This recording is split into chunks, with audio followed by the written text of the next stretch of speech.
The Soviet Union is undoubtedly the nation that shed the most blood in defeating the Axis powers in World War II, suffering roughly 10 million military and 17 million civilian deaths, by far the highest of any belligerent party.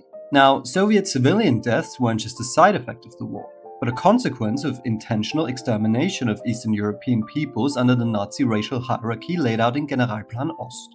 But why were military casualties so high? Well, many casualties can be attributed to initial unpreparedness. While the Soviets were tipped off on an impending German attack, they did not expect it so soon. And in the first few months of the war, the German Wehrmacht, advancing at extreme pace, succeeded in encircling several entire Soviet armies, killing millions. Another reason is the poor structure of the Soviet Red Army in 1941.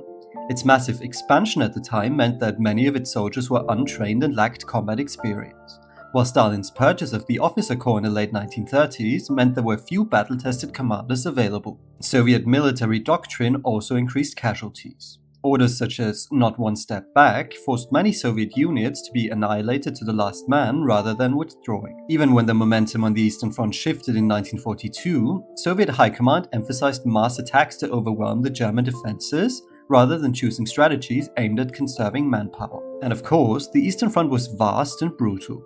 Winter exposure, disease, and inadequate nutritional medical care added huge numbers to the Soviet death toll. Now, as always, thank you for watching. And if you enjoyed the video, please like, comment, subscribe, and become a channel member to support the work we do.